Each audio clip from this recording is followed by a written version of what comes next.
นี่ลงก่อนอาจารย์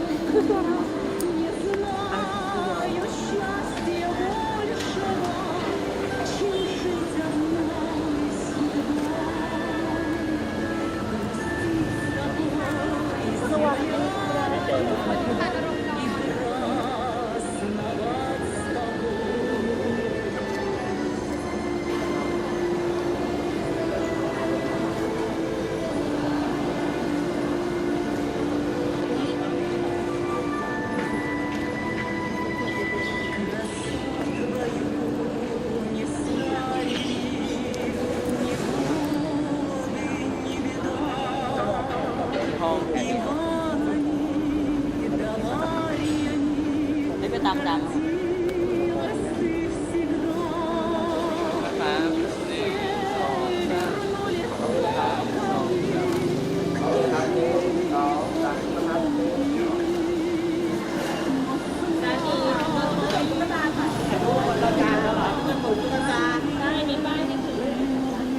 จะถ่ายเป็นตัวจริงเนี่ย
แล้วก็มีโซนแล้วก็ทานอาหารเองไว้ครับที่บริเวณของบอลรูม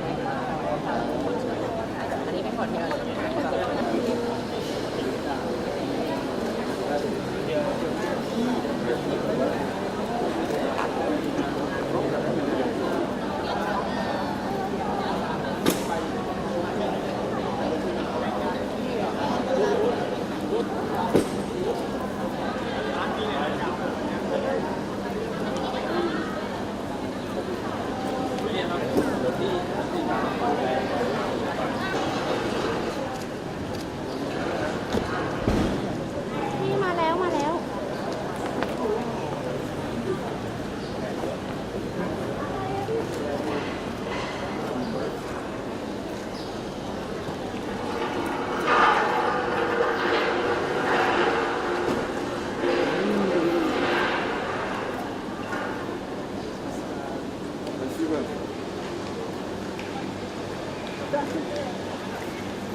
Oh, I'm fine. Good to see you. What a nice surprise. He's one of us.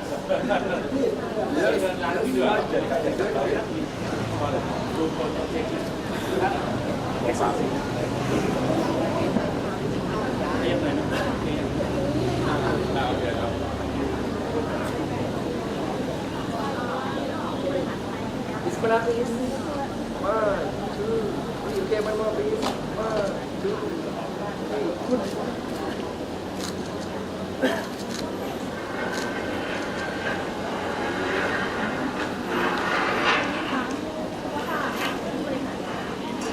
จะมีท่านอื่นใครไหมฮะไม่ได้เชิญห้องรับรองเชิญที่สองเชิญ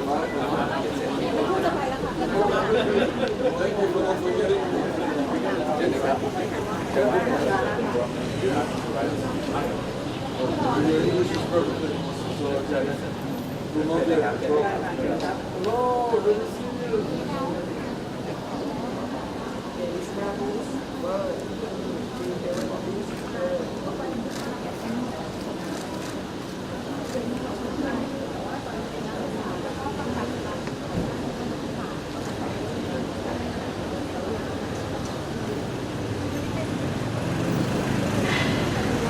เชิญโครงการรัสเซียค่ะ I attended the conference on the Russian language just a couple of days ago here in Amsterdam. So I'm now visiting the Mossad video often. Very good, once a week.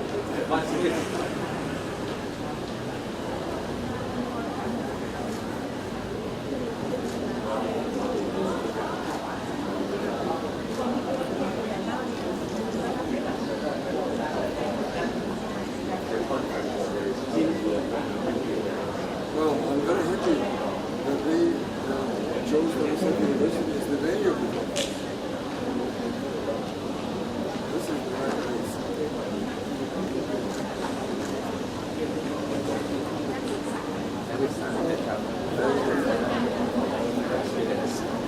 มีสาขารัสเซียเพิ่มหัว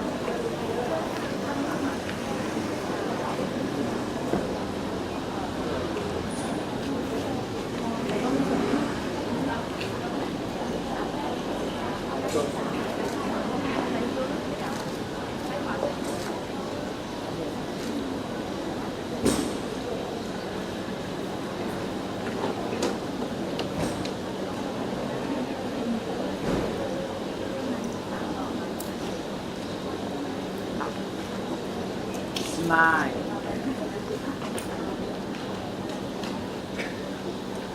Thank you. one more shot please ไวหน่อยครับมาซ้ายขวาเลยจ้ะ Best โอ students. เคไปฝั่งนี้ These students. ตาราง Good. ตาราง ท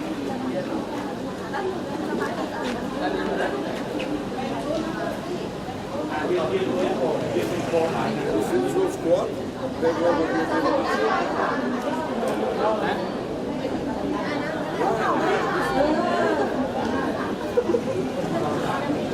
นะ มาตอนนี้ตัดสินนี้เกี่ยวกับที่ผมนะ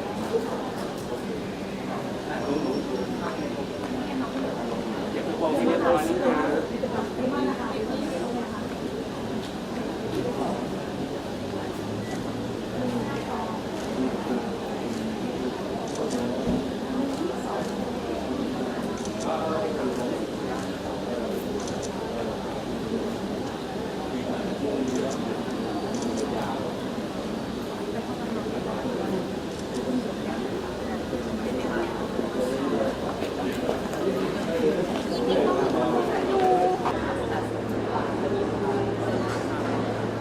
This picture very important because like this picture will help Thailand that to get rid of the colonialism. So this picture is very important. What is this? Oh, shit. Yes.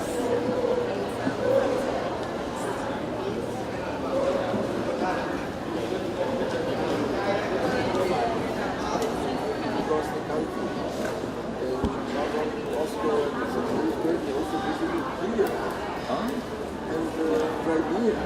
Oh, So that was a big visit. I managed to spend Pianov, but German Council. So we did it. Of course, we had our assistants.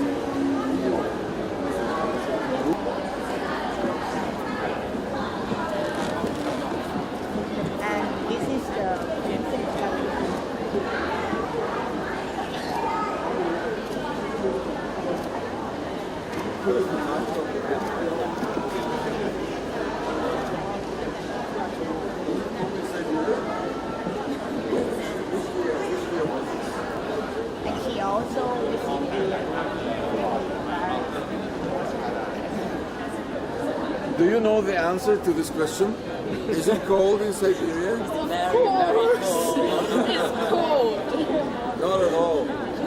Ask Irina. She's from Siberia. This is cold Siberia. No, it's very warm. You know they have very hot weather in the summertime. Really? Believe it or not. Yes.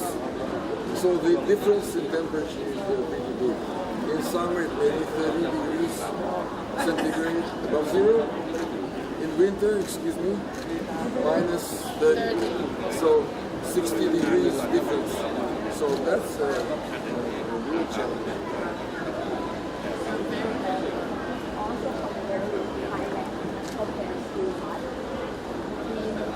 Yes, In summer. but you know the climate in Siberia is very dry. It is completely different from Thailand. And in the dry climate, of course it's very hot in summer, but in winter you don't feel very cold.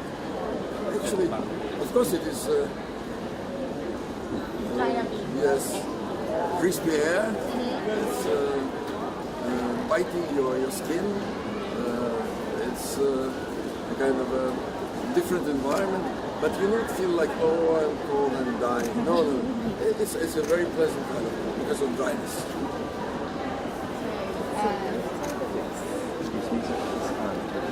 Yes, a wonderful exhibition.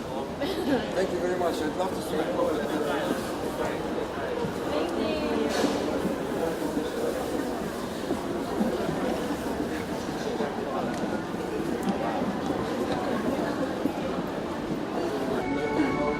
Три интернациональные программы и две специальные программы для подготовки студентов по различным вариантам карьерного пути. Обучение предлагается и на тайском, и на английском языках.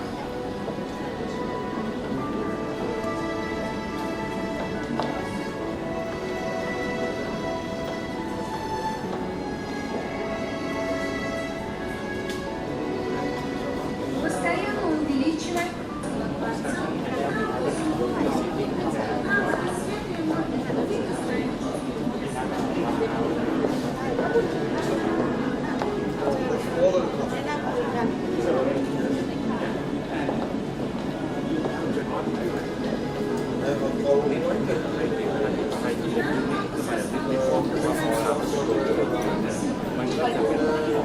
исследованиями в разных областях.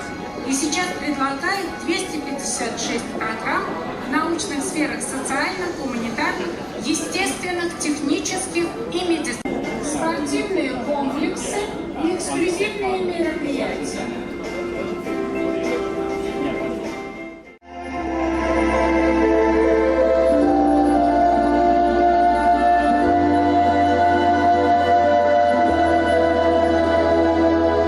Гляжу в озера синие, в полях ромашки рву, зову тебя, Россию, единственной зову.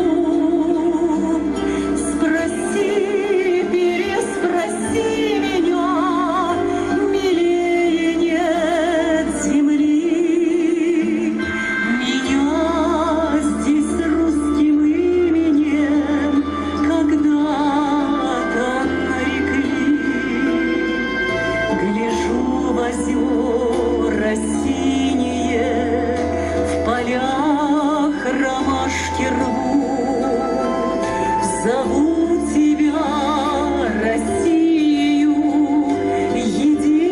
единственной зову. Не знаю счастья большего, чем жить одной судьбой. Грустить с тобой, земля моя, и праздновать с тобой.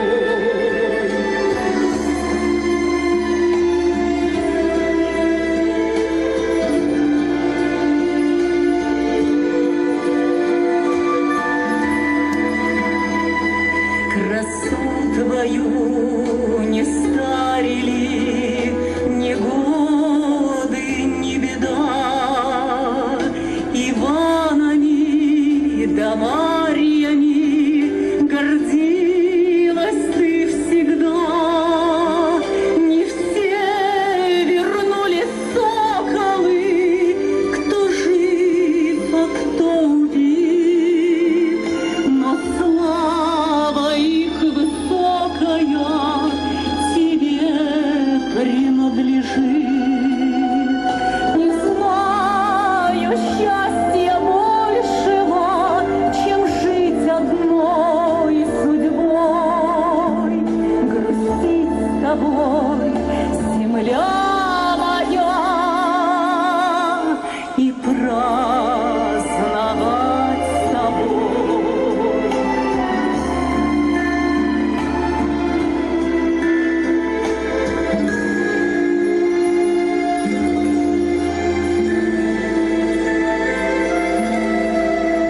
the opening dance from students of Russian Studies program today. It was the Birozu, or the birch tree dance in Thai, Rabanton birch. Well, birch tree is the national symbol, a national tree of Russia, which can depict the beauty of the tree, depict the beauty of the country, and also depict the beauty of the people of Russia.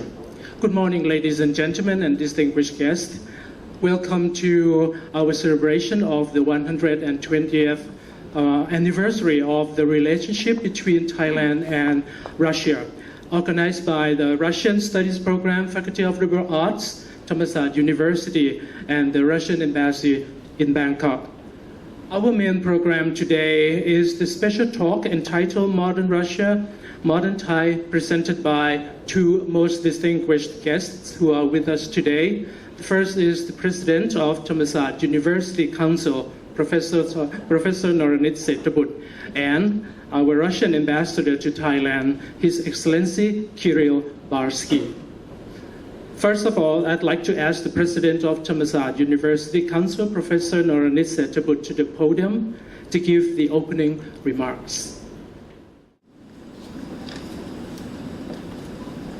Good morning, Mr. Ambassador, distinguished guests, ladies and gentlemen. I'm so pleased to have the honor to open this memorable celebration in the occasion of the 120th anniversary of the establishment of Thai-Russian diplomatic relations. But first of all, I would like to thank Mr. Ambassador for the cooperation with the Russian Embassy provide to the Faculty of Liberal Arts at Thammasat University. About the relation between two countries, we all know that in 120 years ago, the historic and unforgettable event of Thai and Russian people took place. During 3rd to 11th July 1897, the friendship of both countries was officially established with His Majesty King Chulalongkorn of Siam paid the royal visit to the Tsar Nicholas II of the Great Russian Empire. Thailand and Russia are miles away and have different cultures, traditions, history, and ethnicity.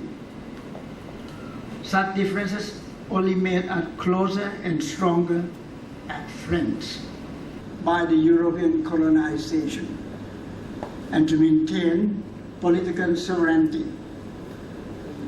Since then, the relationship of both countries has led to good friendship between the Chakri dynasty and the Romanov dynasty, that they finally became allies. We cannot deny that relationship between Thailand and Russia is not just diplomatic, but it seems to be friendship with generosity and kindness to each other. Friendship of both kings, King Rama V of Siam and Tsar Nicholas II of the Russian Empire, is more than a political alliance, but is truly a friendship. Tsar Nicholas II realized the importance of small countries in Southeast Asia like Siam and treated Siamese people with great honor, without regarding himself as a great emperor in a great nation like the Russian Empire. This close loyal relationship resembles a strong bond that kind. These two countries together, both Thailand and Russia, have confronted historic fluctuation through many times and changes of countless world trends. Until today, Thailand and Russia still maintain friendly relations through cooperation in various dimensions, such as politics, economy, society, culture, security, and energy. Russia is one of the most influential and greatest nations. Despite various obstacles, strong relationship between these two countries is still maintained and continue until this very moment. To mark the 120th anniversary of the establishment of Thai-Russian diplomatic relations in 2017, it is undeniable that relationship of Thailand and Russia is beyond time and all obstacles. So, today, we commemorate the 120th anniversary of the establishment of the relation for all of us to jointly recall historic and valuable events together.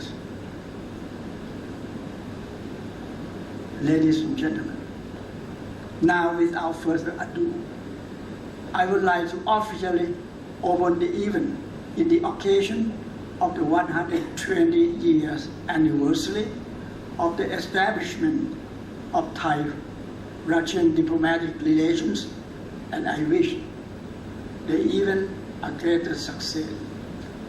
Thank you very much.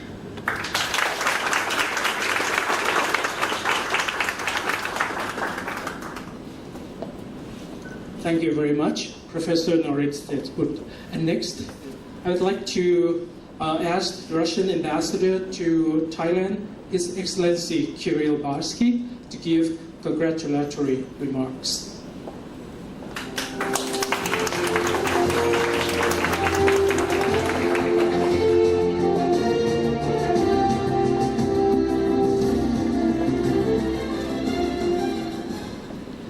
Dear Dr. Naranit, dear Dr. Damron, dear Excellency, Mr. Chalampong, dear Professor Yodbun, dear friends, it's a great honor and pleasure for me to be here again and to speak at this phenomenal event dedicated to 120th anniversary of diplomatic relations between Russia and Thailand. We've been friends for 120 years. We are friends now, and we will be friends for the rest of history. Why? We discussed that very thoroughly throughout all this year of 2017, which is the Jubilee year for Russia and Thailand. Why? Because of many reasons, and we know them all. It all started from the personal friendship between Russian Emperor Nicholas II and the great King of Siam, Chulalongkorn, Rama V. It started with the true comprehension of the national interests of Russia and Siam, and mutually supporting today. It is because Russia and Thailand are proud nations in the execution of these strategies. It is because Russia and Thailand are big countries with huge population, large territory, enormous potential, and only leaders with a vision understand that by joining hands by summing up our potentials, we can do more. We can be more prosperous, we can create better future for our countries, and we can contribute to peace, stability, and security in our region. This is because our people get along very well with each other. It is a strange thing, but we never had conflicts, be it on a nation-to-nation level or people-to-people level. I'm sure that we can continue this list of reasons why Russia and Thailand are together now. But last but not least, because there are people like you who are in favor of stronger friendship. But this event, which was attended by Rector Dr. Songkit and many dignitaries and scholars from Thammasat University, Gimo University. So I'm very proud that I'm in Thammasat University again to continue this celebration with a very vibrant event that you organized for yourself and for us. Thammasat University is unique because it is training experts on Russian, experts with the knowledge of the Russian language.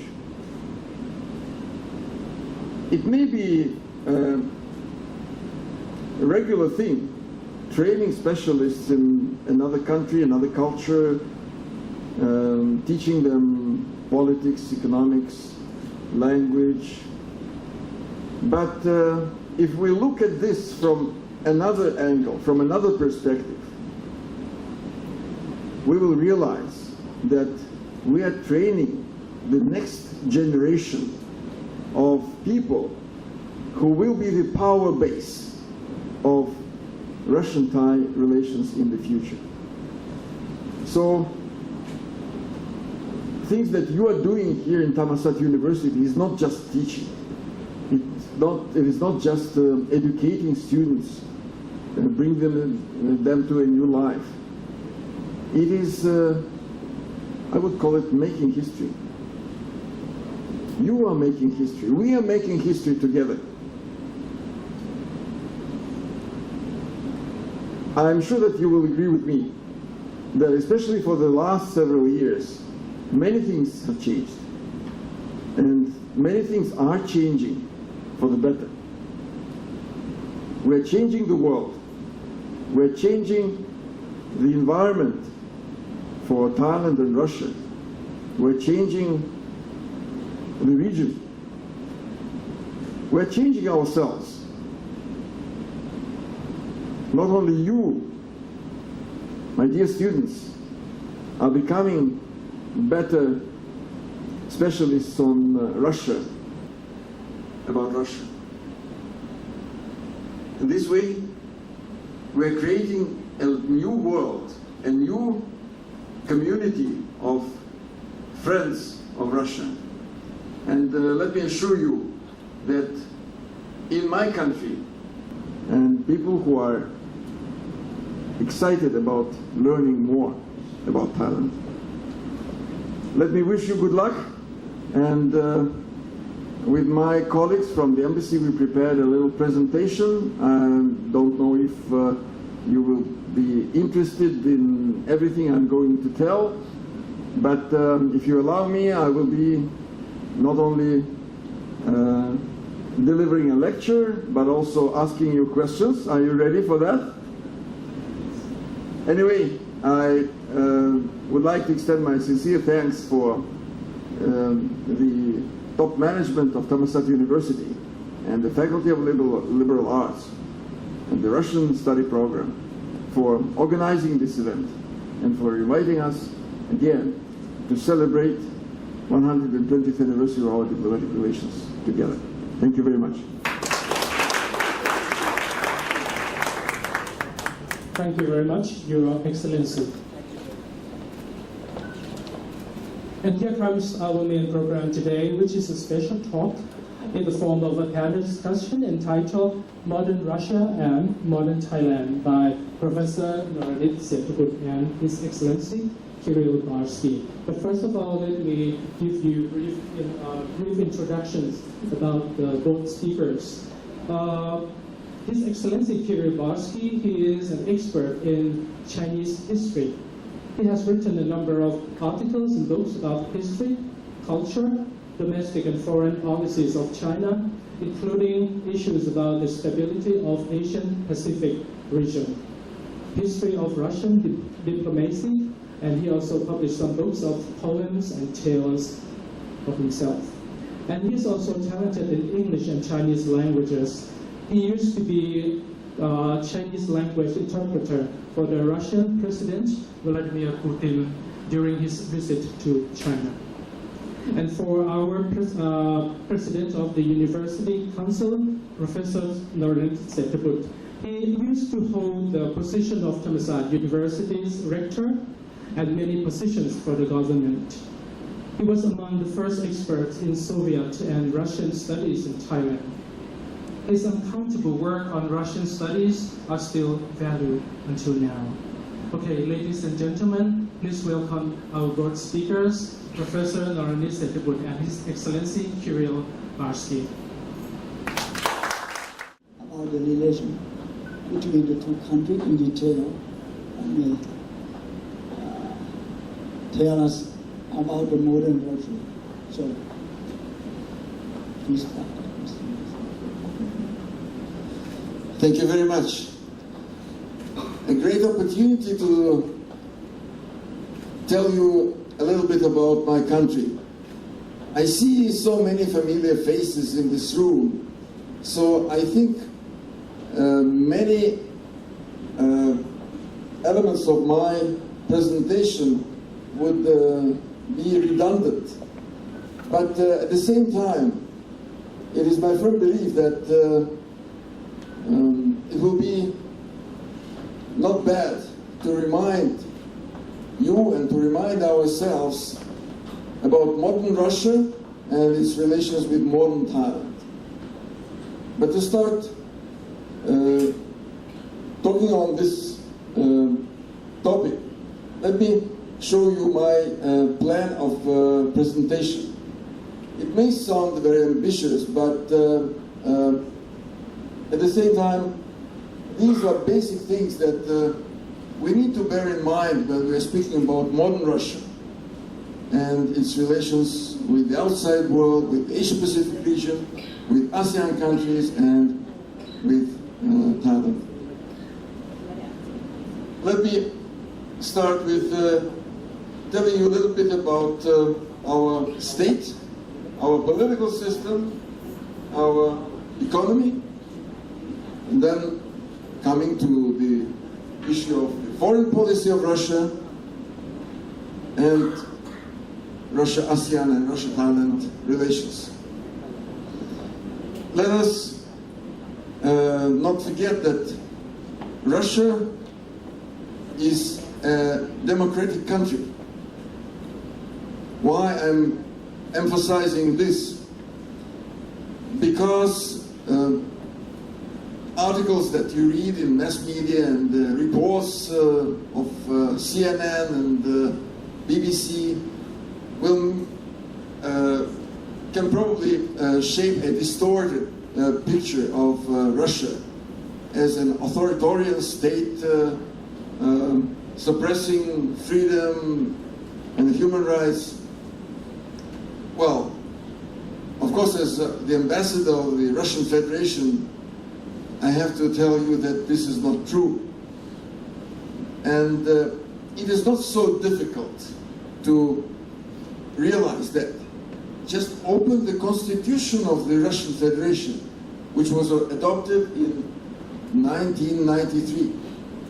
If you read this constitution and if you compare it with constitutions of many countries, including all democracies, you will immediately find out that this is one of the most modernized, updated, and democratic constitutions in the world, strongly guaranteeing the protection of fundamental freedoms and human rights of the people. Russia is a federal presidential republic, and again, not to repeat things that you know very well, let me ask you a question. What is going to happen in March 2018 in Russia? Does anybody know the answer to this question? Elections. Who said elections? Yes, that's right. Presidential elections will be held in March 2018.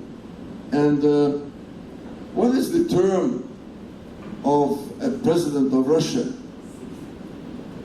Any idea? Okay, other options? Please, say louder. I don't think that there are many options. 4, 5, 6, 10, 20, no?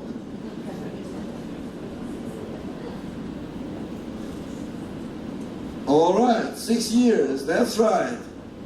So our president can be in office for 2 terms in a row, for 6 years. And for Mr. Vladimir Putin, President of Russia, it will be the end of his first term as the president, although he was the president before. But the Constitution does not prohibit one person to be president several times if there's a break between his presidencies. Mr. Putin is finishing his term in March, and he has not indicated that he's going to run for presidency again. But many people expect that he may make an announcement sometime in December. An announcement that he's running or that he's not running. We will see.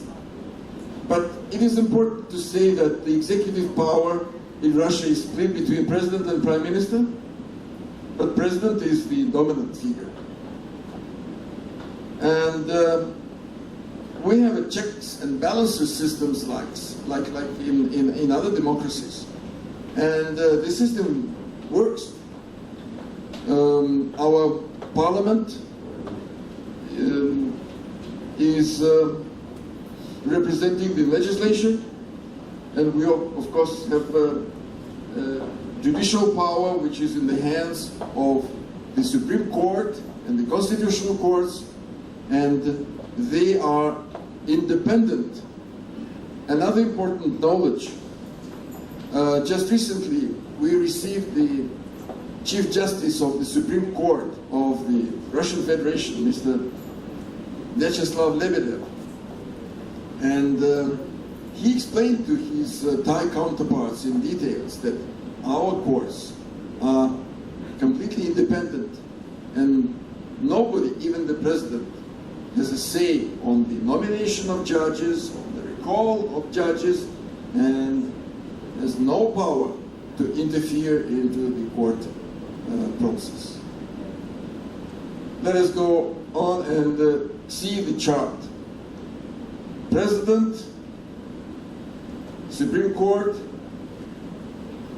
and this is the Prime Minister, which works under the President's guidance, and our Federal Assembly, which consists of 2 chambers. The upper chamber, the Federation Council, and the State Duma. And of course, all the Russian citizens above 18 years old have a right to vote. And after they are 21 years old, they may be elected including as president of Russia.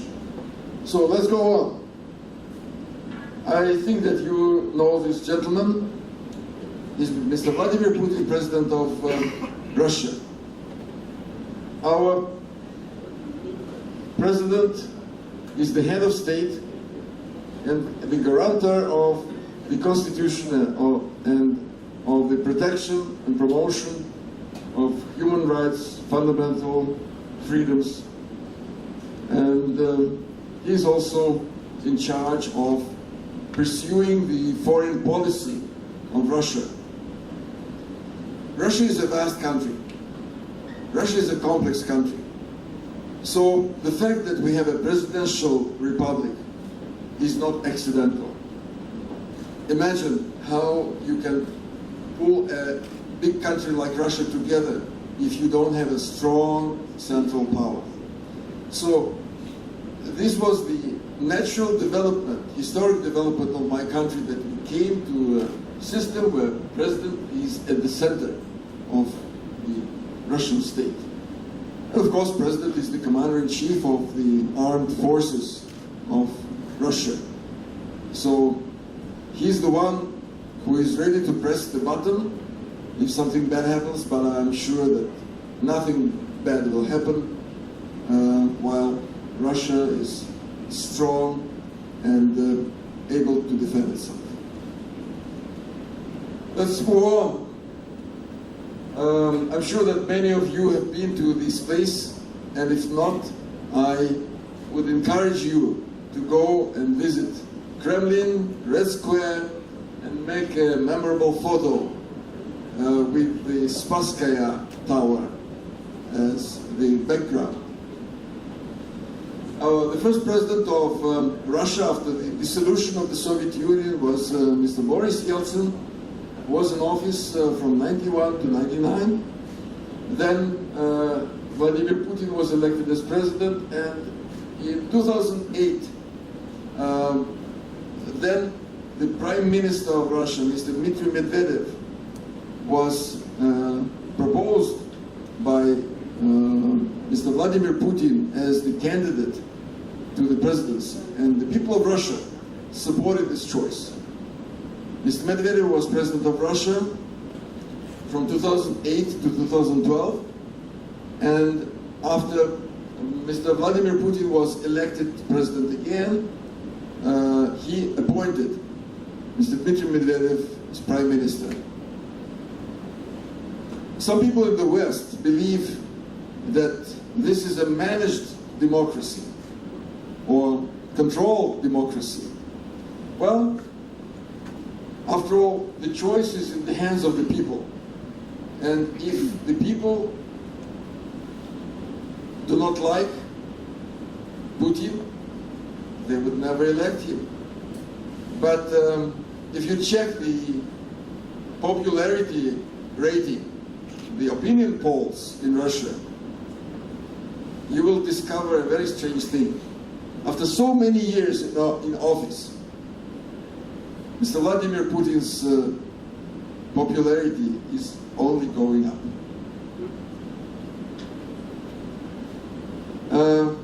The government of the Russian Federation is like government of any other country. Like the royal Thai government consists of the prime minister and the members of the cabinet, and they're accountable to the president of Russia and of course to the people of Russia and the parliament of Russia. Let's move on. Parliament, I have already mentioned the 4-year term. By the way, last year we had elections, and the new composition of the parliament is in place now. This is the 7th State Duma, a very diverse club of parliamentarians coming from different walks of life. We will talk a little bit about the political system of Russia, but they represent different layers of political spectrum of Russia, different regions. of Russia, so it is a very representative parliament. A few words about the administrative structure of Russia. Russia is a bit bigger than Thailand, so we have 85 subjects of federation, as we call them.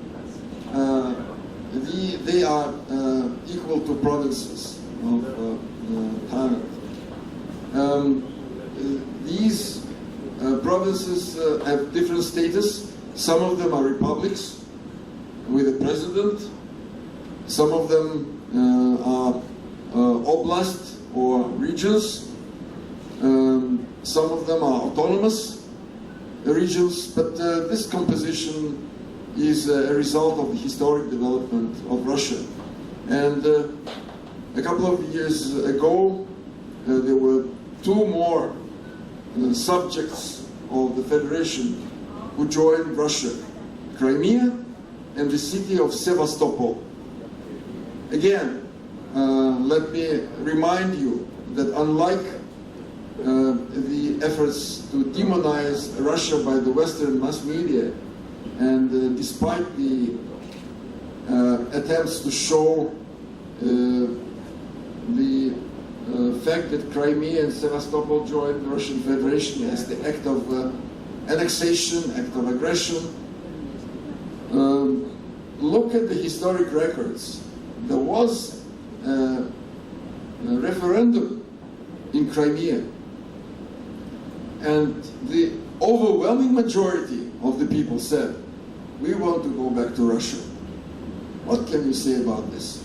We could not stop people from expressing their will, because Russia is a democratic country, like it or not.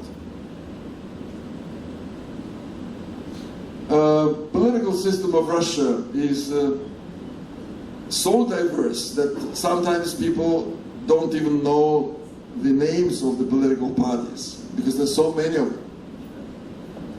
77 registered political parties in Russia. But of course they are different. Some of them are big and influential, like the United Russia. You see the bear over there, the symbol of Russia, the symbol of United Russia. They are the party of the president, and the chairman of the party is Mr. Dmitry Medvedev, who is the incumbent prime minister of Russia. No wonder that they have 340 seats in the parliament. This is the majority. Of course, with the majority in the hands of the presidential party, it is easier for President Putin to rule Russia. Well, maybe it is a good thing for a country in transition, a country which is trying to build itself to, in a country which needs more time of stable and continuous development to resolve the problems that we are facing and to create a prosperous country for the benefit of their people. But we also have other parties, like Liberal Democratic Party, Communist Party of the Russian Federation, still very popular, the Just Russia Party, and a couple of other parties which have seats in the parliament. If we go on and look at the next slide, I've already said about the elections. We will go from politics to economics. Again, you study Russia, you read books, you watch TV, you are skillful internet users, so you know very much about Russia's economy. Many problems. There was a oil crisis in 2015, which hit our economy strongly. We are under illegal sanctions of the United States and the European Union. which does not make our life easier. But as a result of these problems that emerged in the recent years, the Russian government pulled itself together and took some extraordinary measures to streamline the administration, to improve the investment climate, and as a result, we are developing faster than before. We started with negative growth in 2015 and 16, but now the Russia's economy is growing again. One more thing that I would like to remind you. Again, when you read newspapers, it may seem that Russia will never rise back to its feet again. Russia is number 6 world economy. Please don't forget about this. Like everybody else, we have problems, but we are tackling these problems. So far, so good. And some of the indications show that we may be in a very good shape quite in a few years, because our growth rate is close to 2% this year, maybe even higher, 2.5% in 2018. Our unemployment rate is 5%.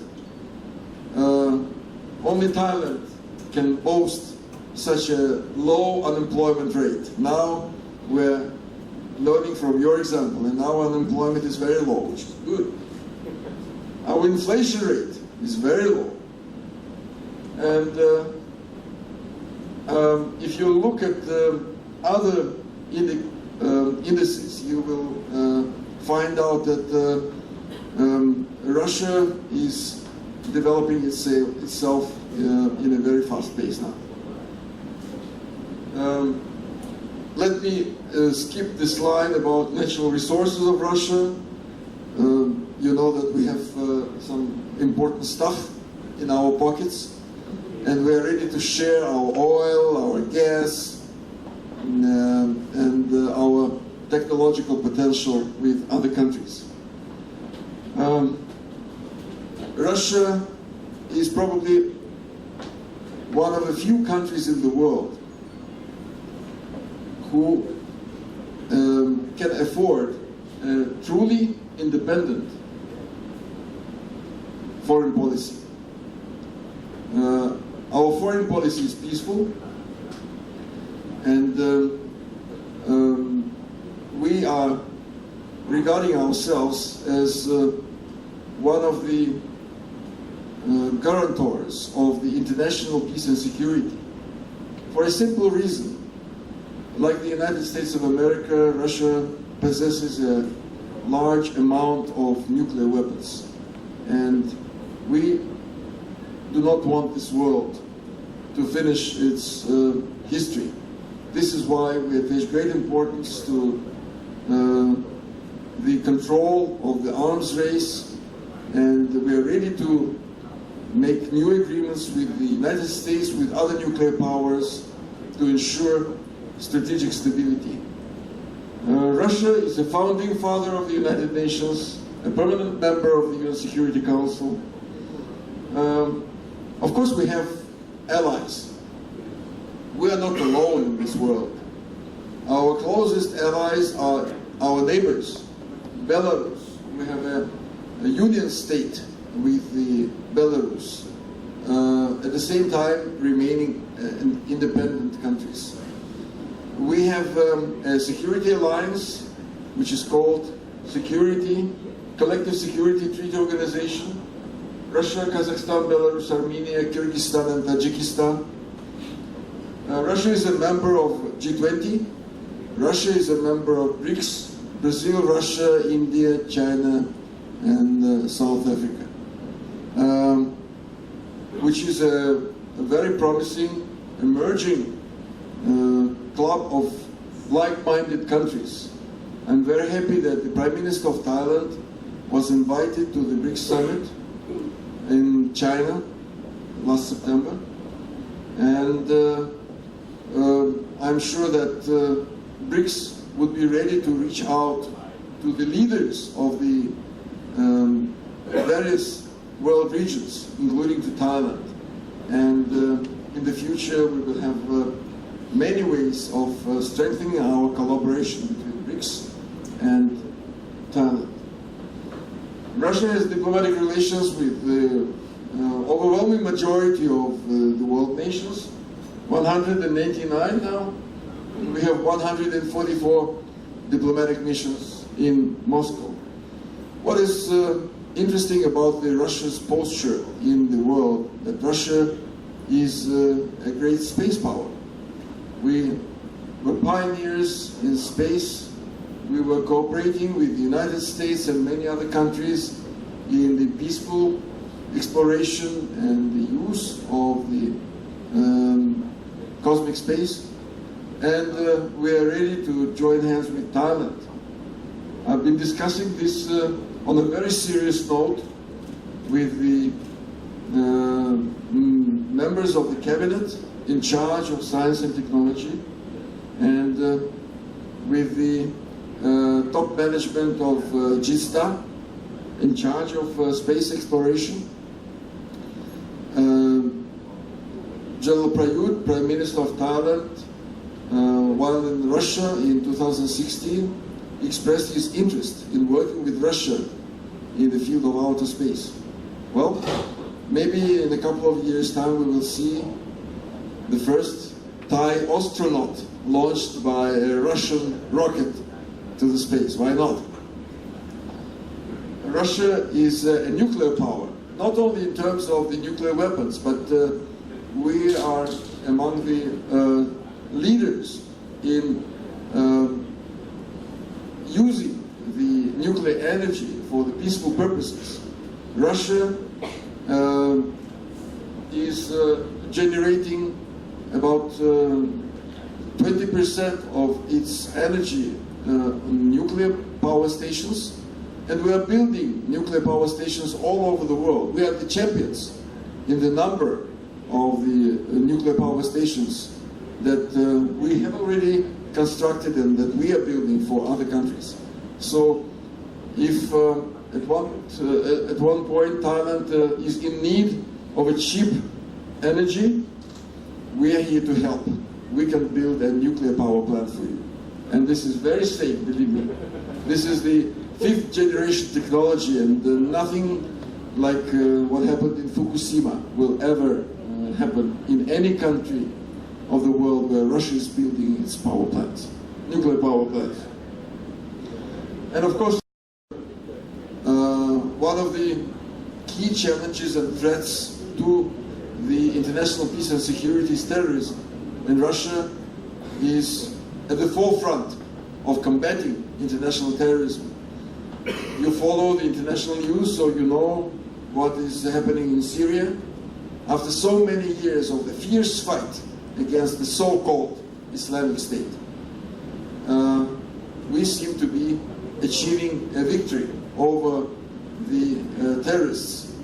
Of course, the main job was done by the Syrian army, but, well, let me be honest with you. I think that without the support of the Russian army, it would be very difficult for the Syrian government and the Syrian army to kick out terrorists from its territory. But the fight is still going on, and we are very happy that during the last APEC summit, President Vladimir Putin and President Donald Trump endorsed a joint statement on Syria. Looks like Russia and America are going to work closer with each other in their fight against international terrorism. So much for the foreign policy. Let's go to the regional organizations. Russia is a part of many regional organizations in Europe, but also in Asia Pacific and in Eurasia. And our major project in this part of the world is Eurasian Economic Union, which we launched in 2015. And what is interesting is that Russia, as well as other Eurasian Economic Union member states, are suggesting a concept of a Eurasian economic partnership, which will be joined by other countries, including ASEAN. So I'm sure that a day will come, and maybe very, very shortly, when ASEAN and the Eurasian Economic Union, as well as China and other Shanghai Cooperation Organization member states, will be parts of a greater Eurasian economic partnership, which will make Russia and Thailand even closer to each other than before. You may say that Russia is very far from Thailand and from Indochina and from Southeast Asia. But although we came to this region later than Great Britain or France, but we came to this region in a different way, to put it mildly. We've never colonized any country in this part of the world. We came as friends. We established diplomatic relations with the countries of the region, which were independent at that time, and there were only a handful of countries of this kind.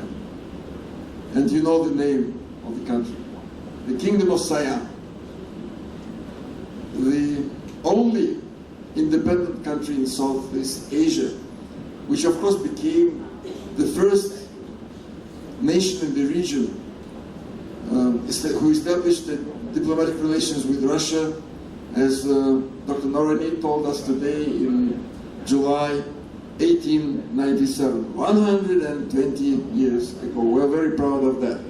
But later, Russia and the Soviet Union, as a successor of the Russian Empire, came to this region with their help. And in countries like Vietnam, Laos, Cambodia, Indonesia, people still remember the assistance the Soviet Union rendered to these nations in their fight against colonialism, for their independence. And after they achieved independence, again the Soviet Union was one of the few countries who provided them very substantial economic assistance in building their economies, in educating their personnel, which they badly needed at the beginning of the independent development. Of course, we worked for many, many decades with these countries in such areas as industry, agriculture, science and technology, and of course, education. And this is why the Russian language is still widely spoken in this region. Just last week, I was kindly invited to speak at the conference on the promotion of Russian language, which took place in this room in Thammasat University, and which gathered more than 50 experts, professors, teachers of the Russian language from many ASEAN and Asia-Pacific countries. Let's move on. Russia is a dialogue partner of ASEAN.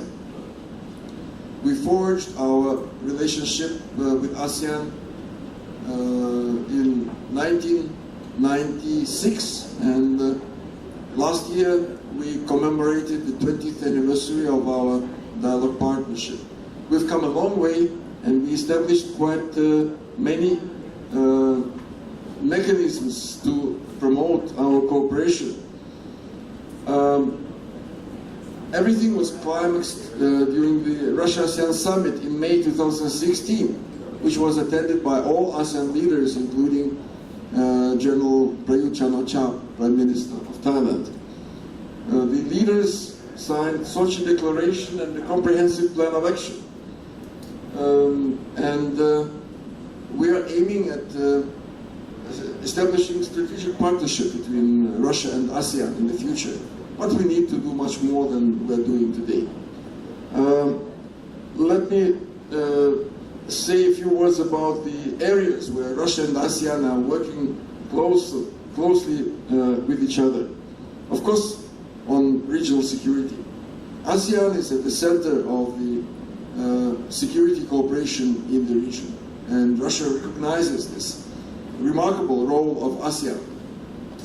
But Russia is a country which belongs to the Asia-Pacific region, and still many things depend on the position of Russia. This is why Russia, China, and other stakeholders came up with the idea of building a more appropriate architecture of peace and security in the Asia-Pacific region, and ASEAN is our partner in this endeavor. Of course, we attach great importance to working on combating terrorism and organized crime, drug trafficking. Cybersecurity is another challenge which is faced by the whole international community, and ASEAN is not an exception. Let's work together.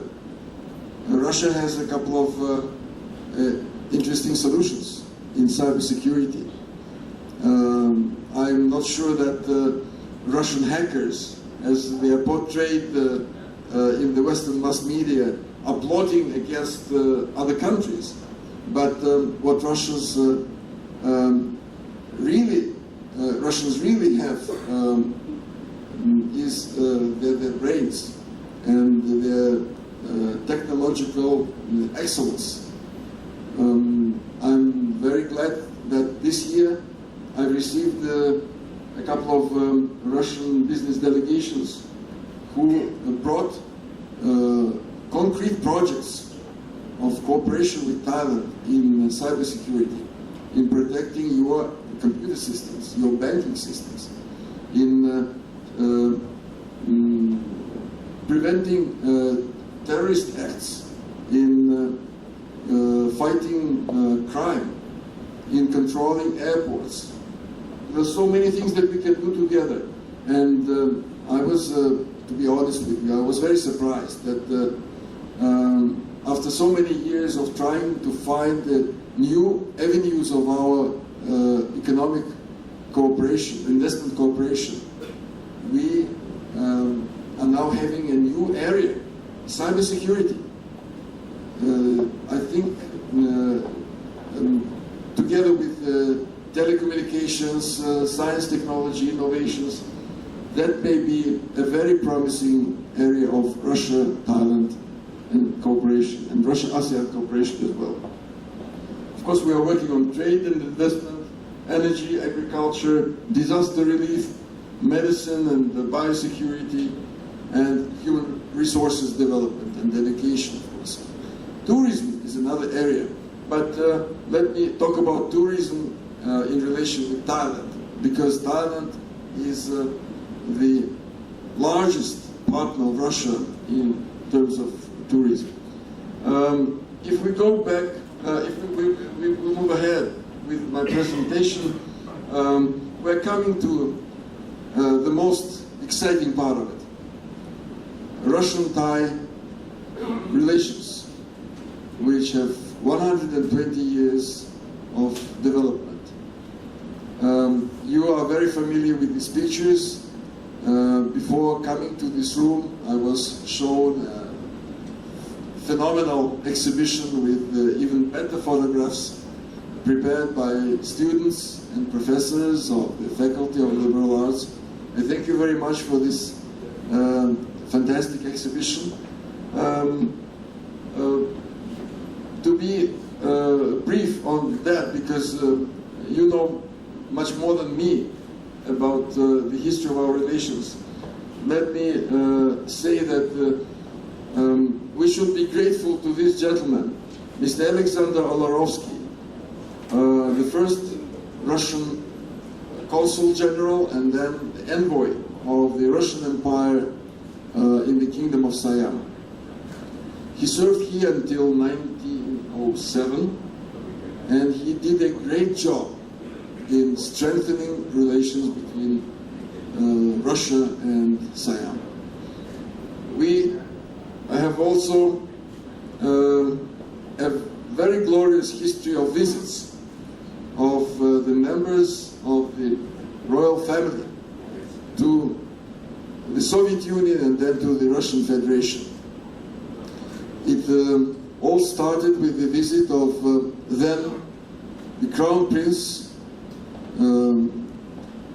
at that time His Royal Highness Prince Mahava to the Soviet Union in 1989, which was followed by many other visits, and most recently in October 2017, in commemoration of 120th anniversary of diplomatic relations between our countries, Her Royal Highness Princess Mahachakri Sirindon graciously visited Russia with a 9-day visit, very excited about what Her Royal Highness saw in Russia 24 years after the first visit to Russia in 1993. Of course, the pinnacle of our relations was the visit of President Vladimir Putin to the Kingdom of Thailand in October 2003, where he was received by His Majesty King Bhumibol Adulyadej, and a reciprocal visit of Her Majesty Queen Sirikit in July 2007 at the instruction of His Majesty the King. We followed up with this development by having new meetings, especially in the recent years. Mr. Dmitry Medvedev, Prime Minister of Russia, visited Thailand in April 2015, and General Prayut Chan-o-cha, Prime Minister of Thailand, was on an official visit to Russia in May 2016, and where he met both Prime Minister Medvedev and President Putin, and there was another meeting between the top leaders of our countries in China on the sidelines of the BRICS summit in September. So our political dialogue on the highest level has become regular, as well as our economic cooperation. If we move on, you will see quite an impressive picture of what we are doing in terms of promoting our economic cooperation. Let me ask my assistant to move ahead and to show you some charts, which will be very interesting. Russian-Thai trade is growing in enormous pace. Our statistics show 32% of growth rate in the first 6 months of the year. But Thai statistics show 64%. I rely on Thai statistics as more accurate because a lot of trade is being done through third countries. Yes, indeed. Of course, the figures are still not very big. We would like to see $10 billion of trade in 2020, as was agreed between our leaders, but we still have a long way to reach this high bar. However, if we judge by the trend that we are witnessing now, everything is possible. Especially if Russia and Thailand, the Eurasian Economic Union and Thailand sign a free trade agreement, and I hope this will happen in a few years' time. That will give a big boost to bilateral trade and to investment cooperation between our countries. This year we celebrated the anniversary, and this celebration, let's go back to this slide about the 120 years. This is only a part of the events that both sides held in 2017 to commemorate the anniversary. I think we did a heck of a job to bring the attention of the people in Thailand and in Russia to the glorious anniversary that we are celebrating this year. Through our efforts, so many Thais and so many Russians learned about the remarkable history of relations between our two countries. And this was also a way to promote our cultural exchanges, because most of these events were of cultural nature. Performances, exhibitions. Another dimension of the celebration is that through celebrating the 120th anniversary, we incited further the interest of the Russian people to come to Thailand and Thai people to go to Russia. Last year we received 1.1 million Russian tourists in Thailand. This year we have registered 37% of growth in the number of Russian tourists in Thailand. So if the trend continues, we will have 1.4 or maybe even 1.5 million Russian tourists in Thailand. But what is especially dear to my heart, that the number of Thai tourists in Russia jumped 60%, 60, this year. Why? Again, this is a good question to answer, but I think among the reasons, among the rationales behind the decision of the Thai travelers to go to Russia is the work that we are doing together, promoting Russia and Thailand. Let's do more. And especially in light of the upcoming FIFA World Cup football tournament in June and July 2018 in the 11 cities of Russia. I'm sure that football fans from all over Thailand will flock to Russia, bringing their relatives, family members, friends, and thus enlarging the scope of Thai tourism in Russia. So this ends my presentation, and I would ask to go to the last slide.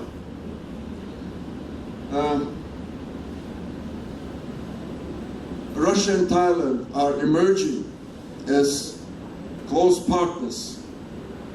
We have never been as close as that since 120 years ago. In my opening remarks, I said that we are making history. One may say that I'm exaggerating. Am I? I don't think so. Our leaders agreed to take efforts to upgrade our relations to the level of strategic partnership. This is a new quality of relations, and we see the new size of our cooperation on all fronts. Let's continue working together to achieve this goal. Thank you very much. Thank you very much, Mr. Master. Your presentation is very interesting, and you can give a good lecture for us to understand Russia in 1 hour. Everything is a real modern Russia. But for my part, I don't see no need to explain about the modern time. Only one thing I would like to inform you. At least we will have the election 1 year before you. As the roadmap of the government, we will have election next year. But I cannot tell you what months. For Thailand, instead of talk about the modern time, I would like to give a flashback to the history of the relation between two countries. And so you can see the difference.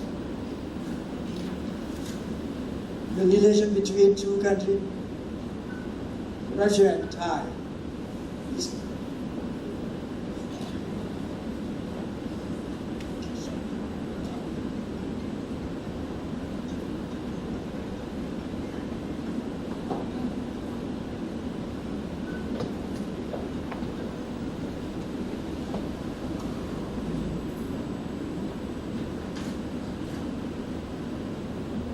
the relation of both countries we can divide it into three parts.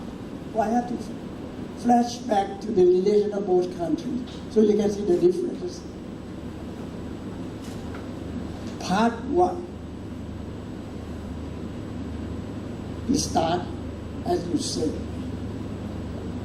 120 years ago when King Rama visited your country, and then your country sent the first Consul General to reside in Bangkok, Mr. Oravsky. I think that picture is very interesting. I hope the Russian study program will have that picture to show the student. This is the first one, it's a very important one. They started that time is a kind of relation between the royal family, as I said in my introduction, between two dynasties. But from the two dynasties, Mr. Oralovsky is the one who tried to make the people to contact between both countries. And we start some trade. But it lasts only, unfortunately, it lasts only 20 years. When the Bolshevik Revolution seized the power, and the diplomatic relations with both countries was suspended for a while, at least about over 20 years. Over 20 years. It's resumed again. That is the second part in 1941. But then, and the history of that time is very confusing. Something that we resumed the diplomatic relation in 1946 before we get into the United Nations. That is not. It's wrong, right? We resumed the diplomatic relation in 1941. And I think both sides, at your Ministry of Foreign Affairs and Thai Foreign Affairs, have the picture of the representative of the Pibun regime. At that time, the Prime Minister of Thailand was General Pibun Songkram. So they said the Thai ambassador at Germany, his name is Prasad Pitayayut, to your country. We have a picture. They signed an agreement, as in the history said, that in March 12, 1941. But unfortunately, at that year, because in June, the German military invade your countries. So your country have no try to do anything, fight with Germany. At the same year, in December, on the 8th of December in 1941, Japanese military got into Thailand. We are busy about Japanese occupation or deal with the Japanese. So while the diplomatic relation at that time is weak, and no one understand why it disappeared until 1946. We start the relationship of both countries again. But the first part of the relation is very good. But the second part, we have to accept that it's not quite good. Because both countries have a different ideology. The Soviet Union is communist ideology, and the Royal Kingdom of Thailand is anti-communist. It's difficult for us. If I think that when I was a student at Thammasat University, I never see any Russian diplomat visit our university. And when I start my career as a lecturer, teaching here, we saw some Russian diplomat visit this university secretly. And when I finished my study from Switzerland about Sovietology, I learned about Russian language. But the basic one, I hope to practice it. Unfortunately, when I returned home and work at the Thammasat University, I could not visit the Russian embassy. The Russian embassy became a forbidden country. No one wants to visit the Russian embassy because in front of that there is a police kiosk. Try to take pictures.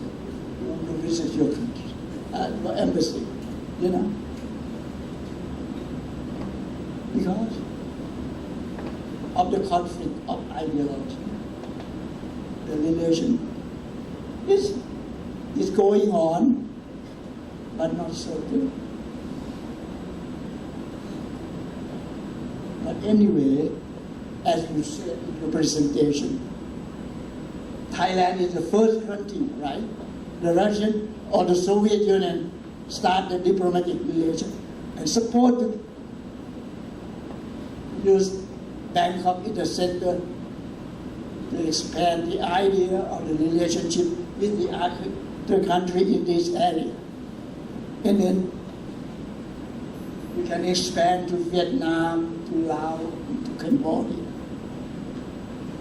But anyway, I still believe that Thai is still your close friend.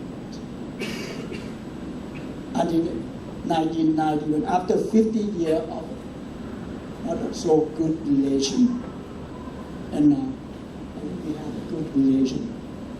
As you said, Mr. Ambassador, you visit our university many times.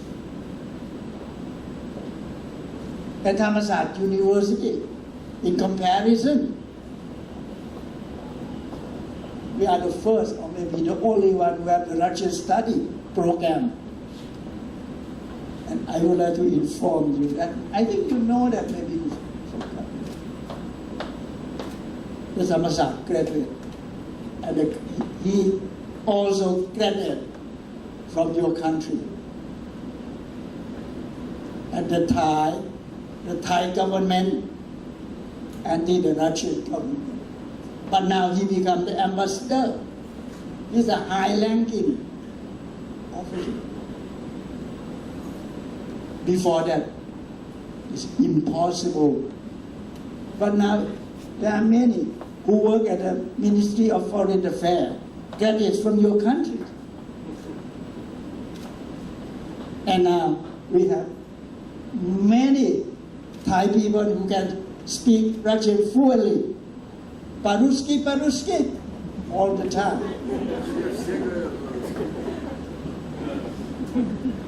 Before that, the Thai people never seen the Russian alphabet. Now, ถนนข้าวสาร you know that? พัทยา ภูเก็ต Mr. Ambassador, I hope that the Russian investor will come to Thailand and invest in this country. We need your technology and your knowledge. As I know, we need some facility for oil and gas in Thailand. I think Your people know best. And I hope the good relation at the present time can go on. What is happened in the past or what is happened at the present time is not important.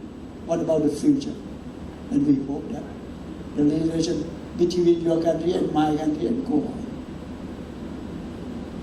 It will develop in a good way. Thank you very much, Mr. Ambassador.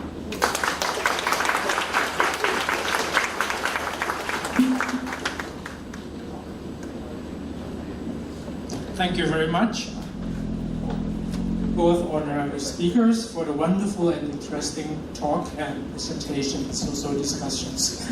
Next, I would like to ask the Rector of Thai University, Professor Dr. Somkitla Paitun, to present tokens of appreciation to both speakers.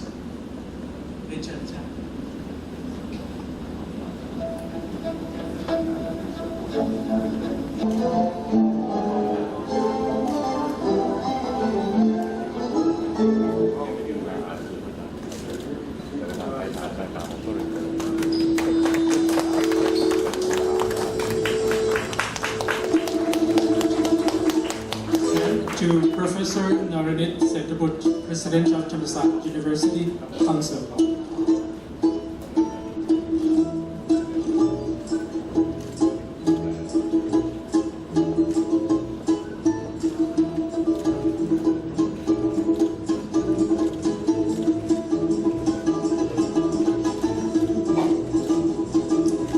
And to conclude the program this morning, I'd like to ask Professor Dr. Somkitla Paitun, Director of Thai University, to give the closing remarks. Professor Naranit Ethebut, President of the University Council, Thai University, distinguished delegates, ladies and gentlemen, the special panel discussion on modern Russia and modern Thai to commemorate the 120th anniversary of the establishment of diplomatic relations between Russia and Thai has come to a success close. Over the past 120 years, as clearly observed, the firm friendship between Russia and Thai has been built on earnest attempts to learn more about each other.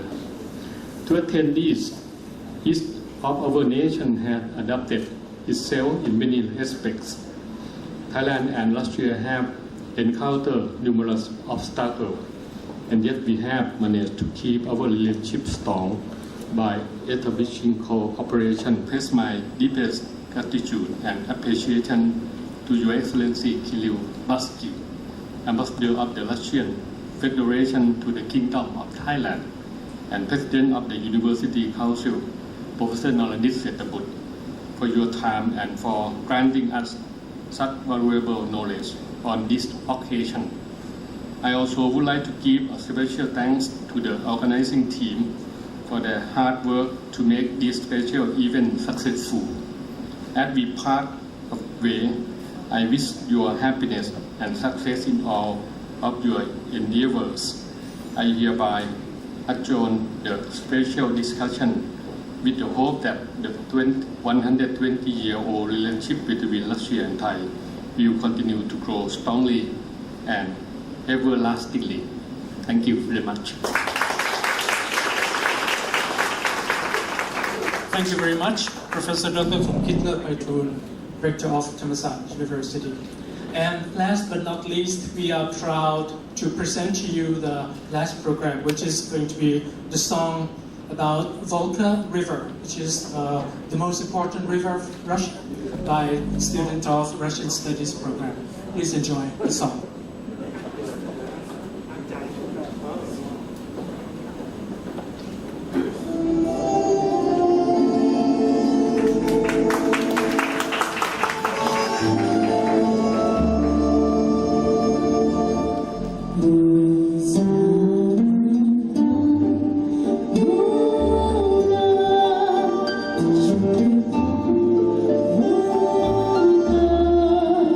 Thank you.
lovely voice.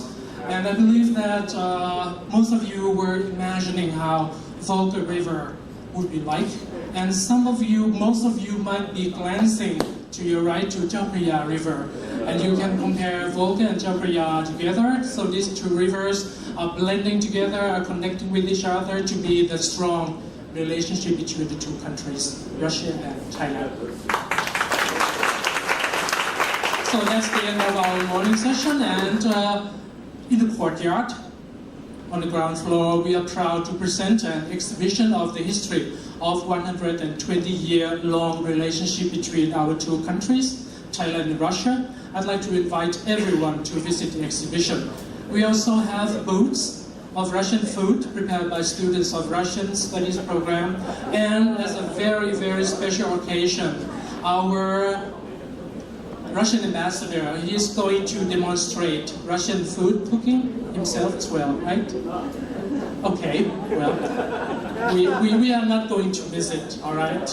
And while you enjoy the exhibition and the food, there will be some entertainments, there will be some dances and songs at the Jingnong ground as well. And please do not miss the show presented by students of Russian Studies program.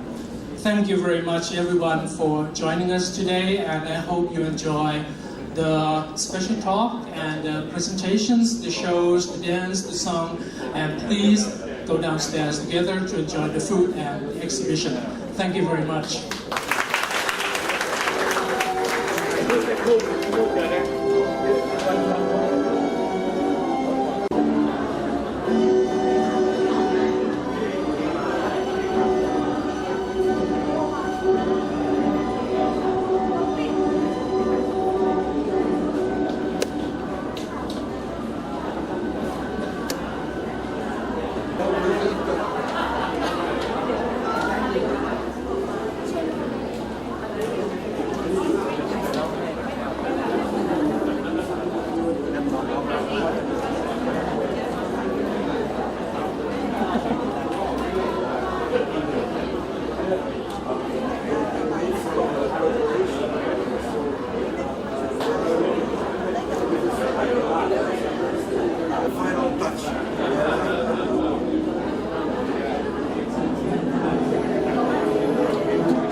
Also in Russian traditional, they use the bread and salt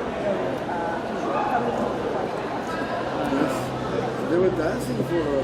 I also joined in dancing. They were dancing on bread. And in 1993, Princess Marie taught official music in Russia. And after Her Majesty visited Russian, Her Majesty wrote a mark of honor. This is a book of and Wonderful. Which month was that? She was wearing a fur hat. March. Yes. It was March. Yes. So this is why it was still very cold. March is the beginning of spring, but still pretty cold in Russia. And also 1993 in Russian, they also have a day. That was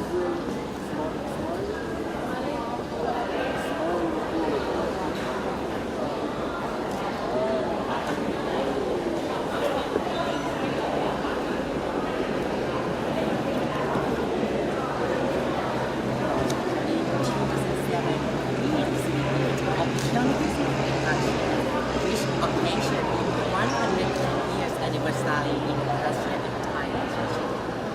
And this picture shows the Majesty visit to Russian settlement as president of Russia. And this picture, Her Majesty also visit to Red Square. I've never seen this picture before. And also visit to St. Basil Cathedral. Because it was July, you see, the weather is very warm. So they're wearing Normal hair. normal Like, clothes. and also Russian St. Basil Cathedral.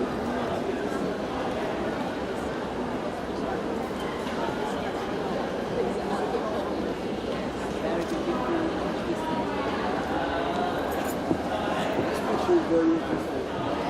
Made a wreath to the eternal fire. We have near the wall of the West Square, in the temple, we have eternal fire in memory of all those who died, who sacrificed their lives in the war. So every is World War II mainly, but also to others. So it is a gesture of respect from Majesty to make a wreath to the fire. It is very well appreciated.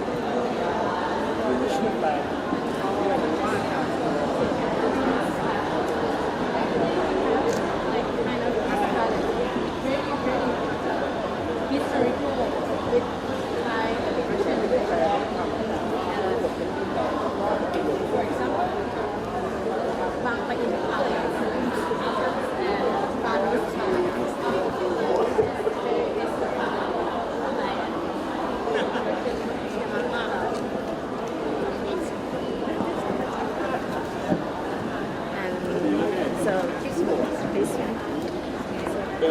is very updated. It plays on 2017. Yeah. 1 month ago. Princess Mahajaki Sirinthorn, Her Majesty went to high school to learn how education in Russian, and she keep the after that. The Russian Federation gave information to our education. So very useful for this visiting. I really like as an institute of tourism. Yes, yes. Actually, this visiting I ด้วยไงรูปมีรูปเวลามันต้องมีรูปผมก็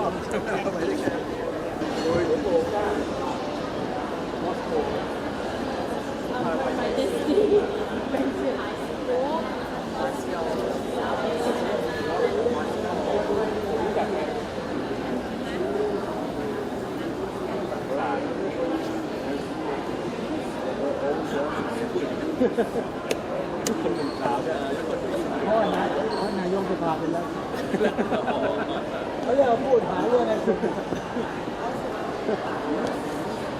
Okay,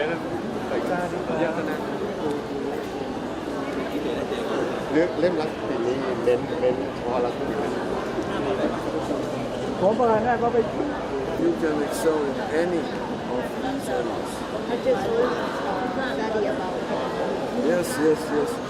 But there are people who are good at technical things, mathematics, physics, chemistry. Again, they can make a good career after graduating from our universities. next is here.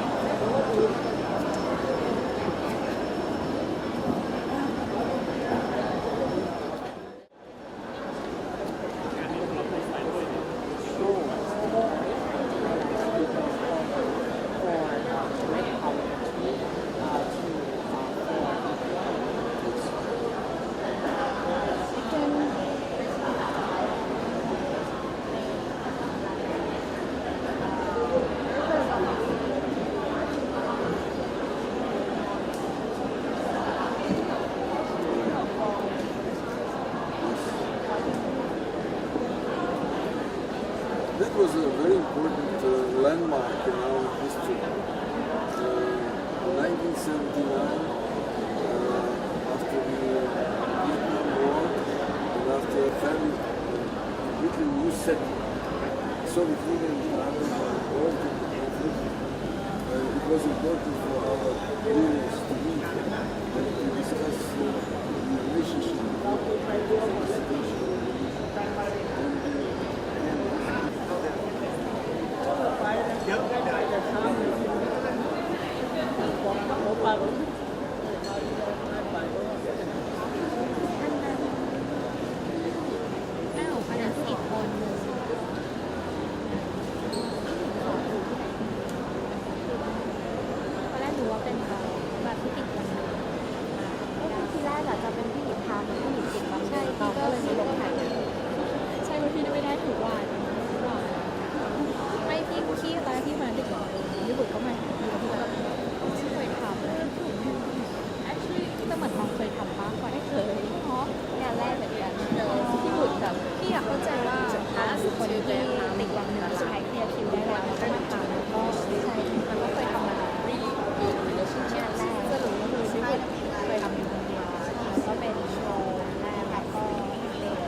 Study history of our relations very well.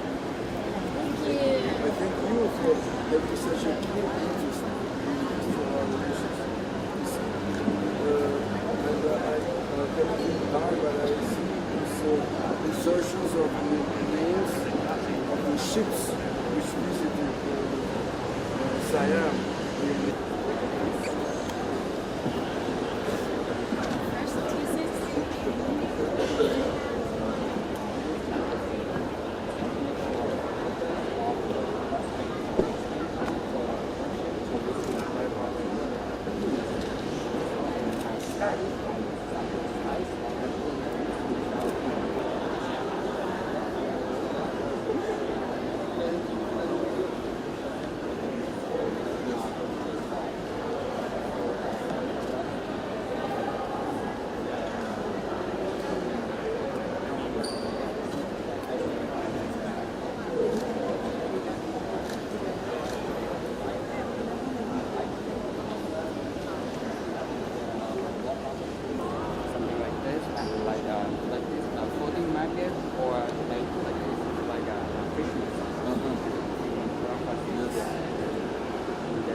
You invite me to visit these tourist objects? Well, to be serious, I think that this is a very important project. Because, number one, Russian people are basically very cultural, very educated people. They like to read, they love history, and I'm sure that they will be attracted by this ancient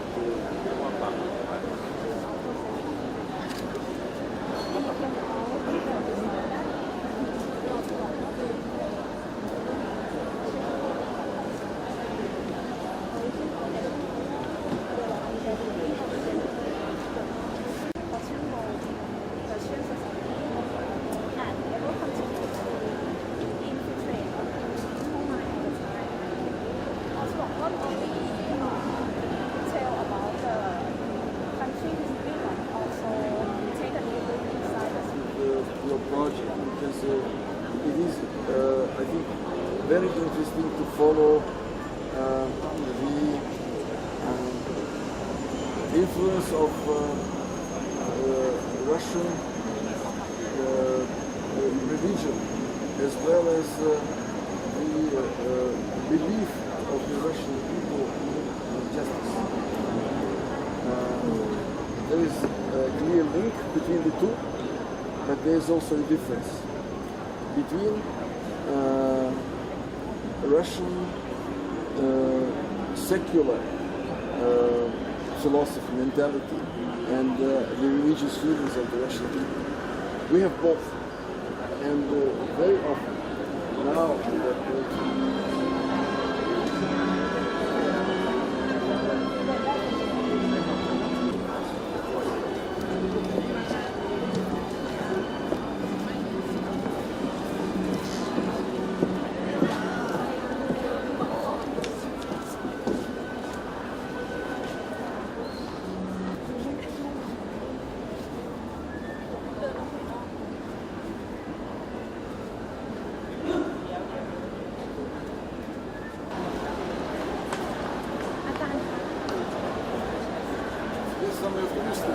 самая вкусная часть.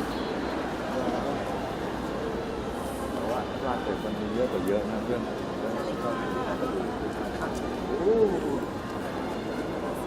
Здравствуйте. Что у вас тут такое? Свиньи?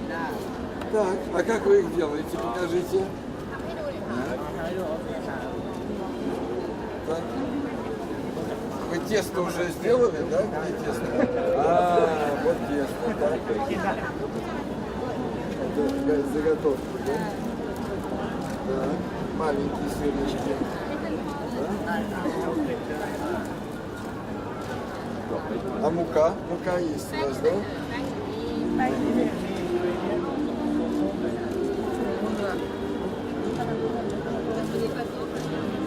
А это что такое?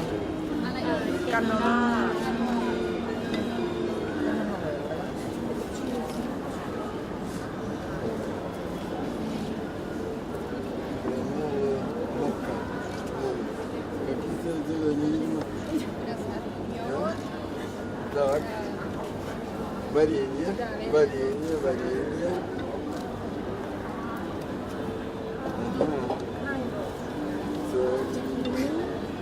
Это желе такое, да, видимо?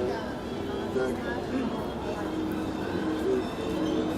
Черный смородина.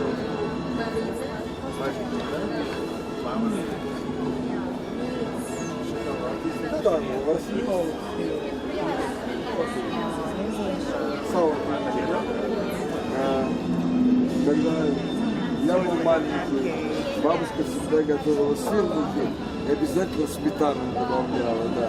Сырники со сметаной. Ну чего? Давайте.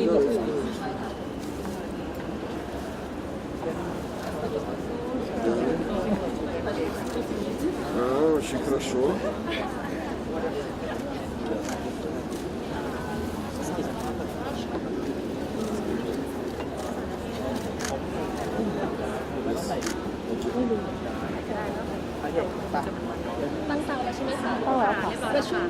Так. Спасибо. С побольше масла.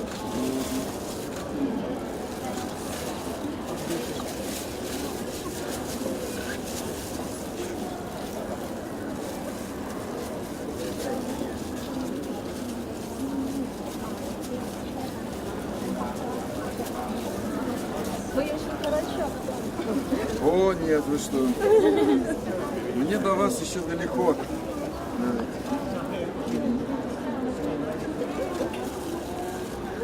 Вы муки обваливаете? Нет? Да? Давайте попробуем.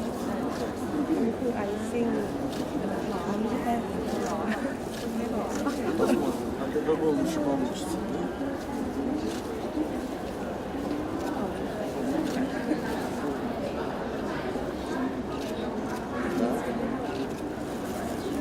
Еще? Давайте сделаем еще. Да. Еще.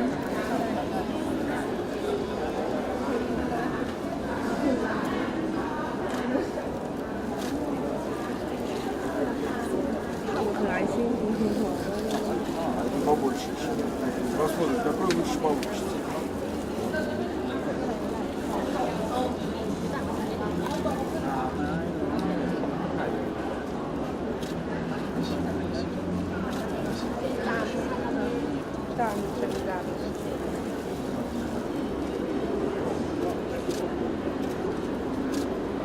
Надо, чтобы они поджарились. Может быть, побольше сделать, да? Побольше. Побольше.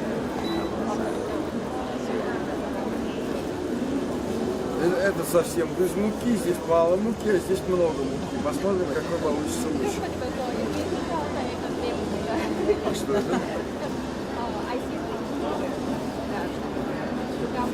Sugar powder? А я думал, что это флауэр. Ничего, ничего. Все приготовлено заранее. Так, а с чем мы будем есть? Я предлагаю с малиновым вареньем. Да? На тарелочке, наверное. Подгорает уже? Да. Хорошо, хорошо. Правильно, правильно. Да. Это вам.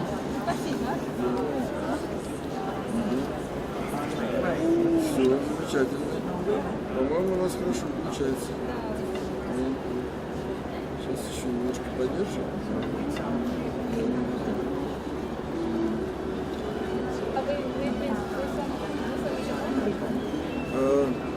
Я теоретически все знаю, а на практике это делает за меня моя жена.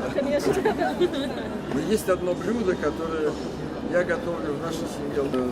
Меня научила моя бабушка когда-то давным-давно. Да.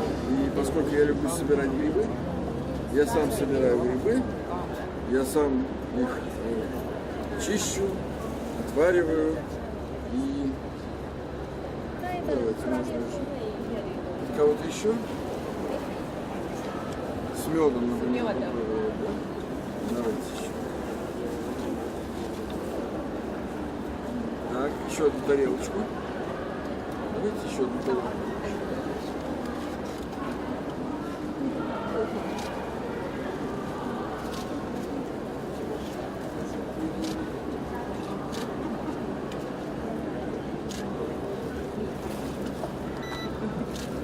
Так, все, снимаем, да? Да. Давайте.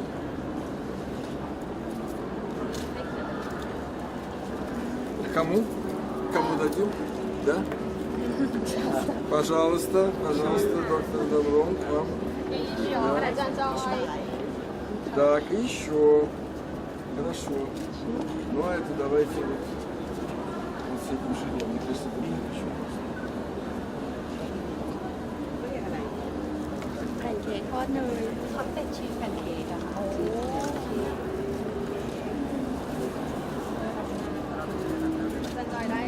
Ах, какой красивый. Самый красивый. Пожалуйста, пожалуйста. Ну что, попробуем? Давайте. А вы меня угостите. Маленький кусочек.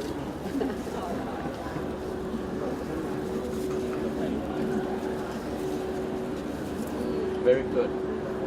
Thank you. Really? This is what your students did. I am only assisting them.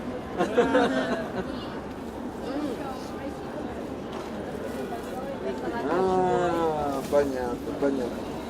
Вот она, селедка. Понятно. Ага.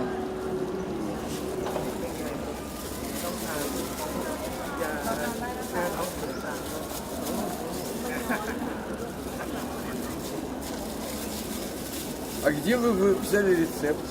Where did you get the recipe of the herring and pork?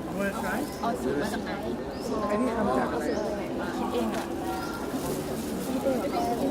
В интернете, да? Так. Окей. Значит, вы предлагаете так, да? Потом селедка. Селедки много, как вы считаете, нужно положить? Или мало? Сколько? How much herring? Much? Yes.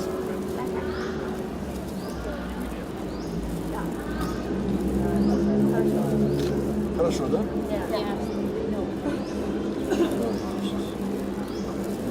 Картошка.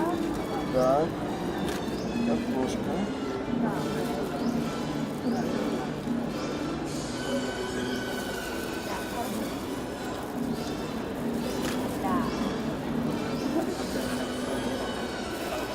Так. Все получилось. Хорошо, да? Да. Дальше. Картошка. Чуть-чуть. Чуть-чуть. Хорошо.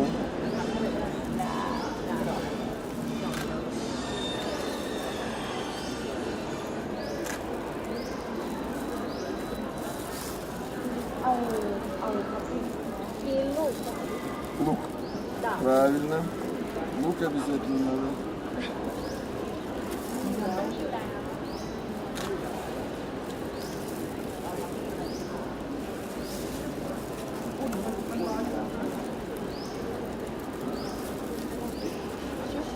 Мгм. Да, немножко. Чуть-чуть.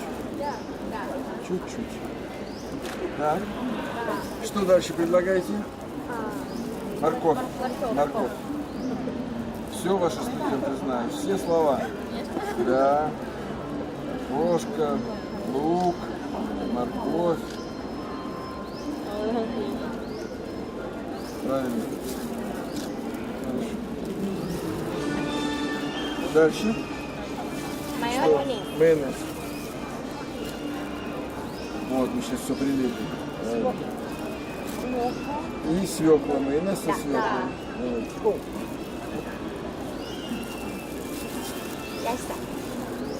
Яйца.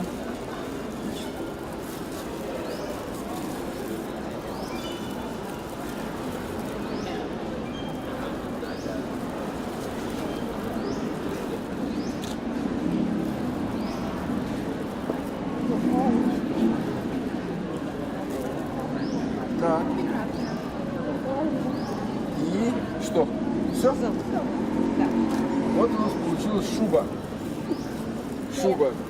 Не очень толстая, не очень теплая, но очень вкусная. Да? А кто это будет есть? Я. Хорошо. Давайте. Приятного аппетита. Приятного аппетита. Спасибо большое. Отлично. Ну что ж, вы молодцы. А это что? Это большие салаты, да? Да. Ага. Селедка под шубой. Это особое блюдо. Его надо есть сразу все вместе. You should eat it all together. Otherwise you will not feel the taste of it. Can I try? Yes. Yes? Will you give me a big spoon? I need a big one. No, this is very small. Big one? I need a big one. Yes. เอาสีสีละ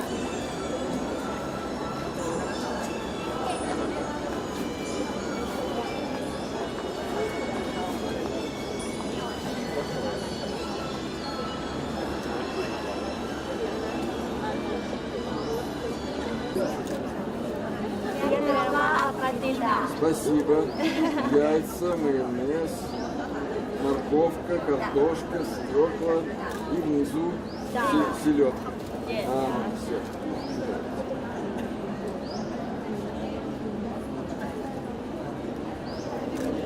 Сейчас я селедку найду.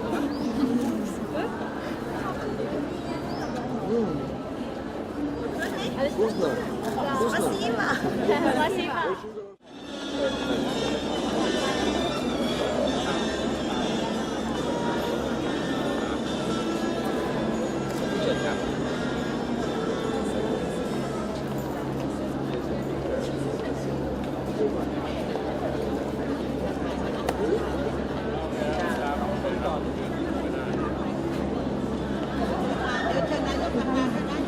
เชิญครับเชิญครับ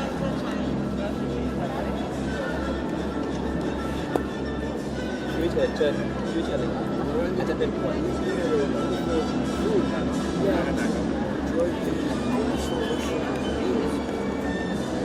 All made by the Swedes.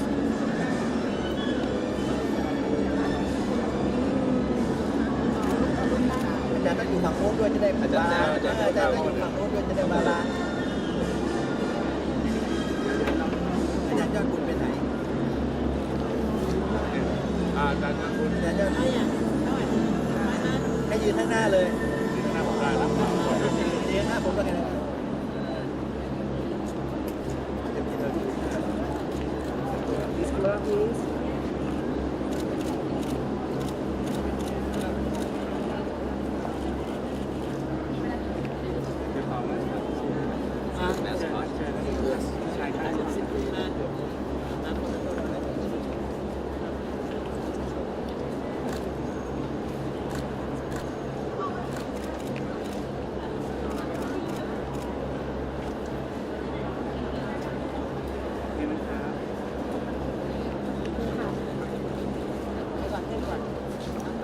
I think of all this picture, I will have the happiest face.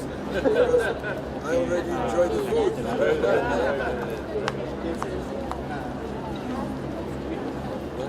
Some performance show เชิญนั่งค่ะเชิญนั่งโอ้วันนี้อาบน้ำจริงป่ะ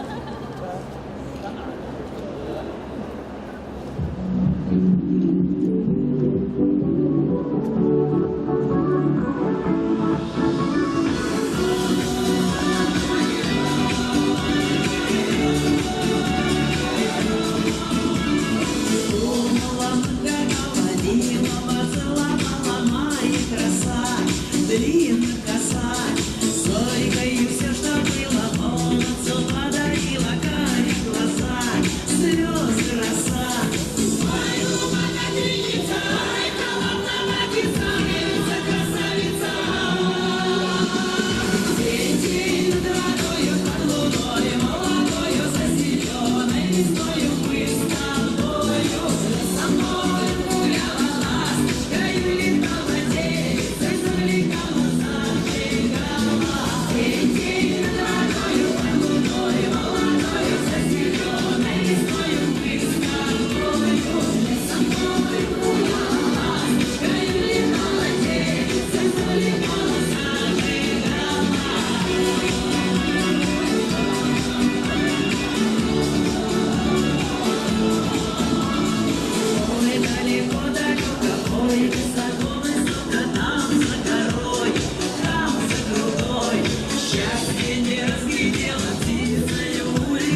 ข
should have been